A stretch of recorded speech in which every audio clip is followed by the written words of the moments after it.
Hi, my name is Miss Robinson, and today we're going to look at an introduction to notes on the staff. A staff is simply 5 lines and 4 spaces, and on that staff we can write notes to make music. The notes can fall either on the spaces or on the lines on the staff.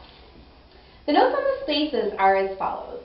The very first space, no matter where the note is, if it's here, here, here, or here, anywhere on the first space is going to be called F. The second space is A, anywhere. The third space is C, and the fourth space is E. This is the easy part because it spells face, and face rhymes with space, so you can't forget it.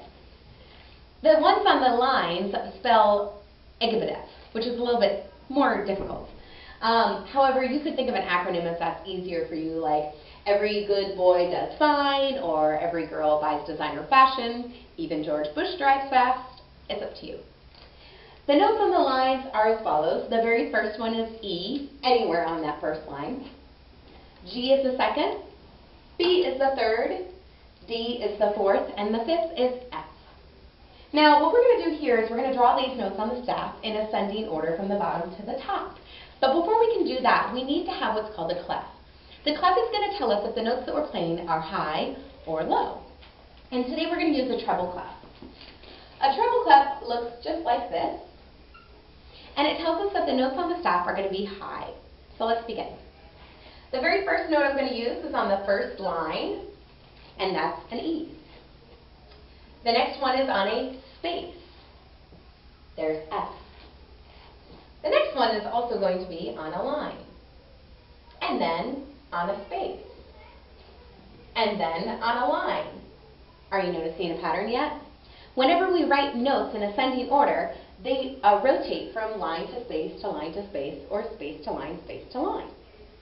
Now, when we get past this middle note, which is B, we're actually going to do something different. We're going to take our stems, which are the long parts of the note, and we're going to flip them upside down.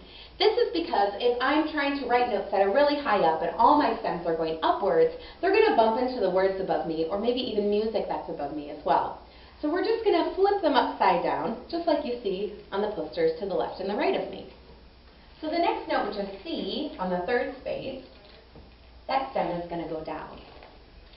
Same thing with this note, D, stem goes down, E, stem goes down, and F, stem goes down. Now B, the center note, can actually go up or down, but we're usually going to do it up. So if I'm going to write these letters, the letter names to these notes, it is going to look like this. First we have E, then F, G, A, B, C, D, E, and F.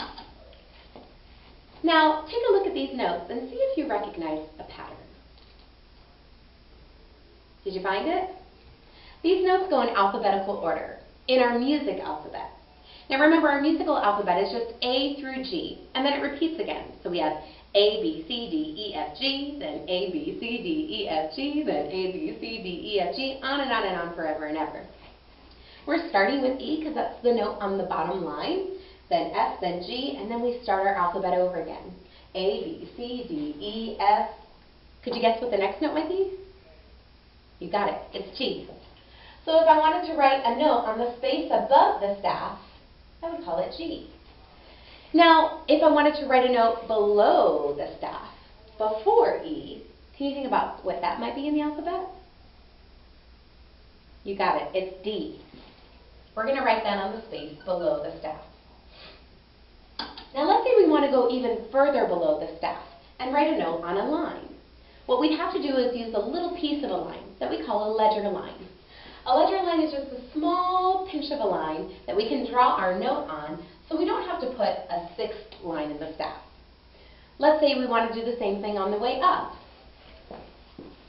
I'm going to lengthen my staff because I'm running out of room, and then draw a little ledger line and put a note right on there. What would the letter name of this note be? You got it. It's A. There you have it, ladies and gentlemen. This is Introduction to the Staff, and I'm Miss Robinson. Have a great day.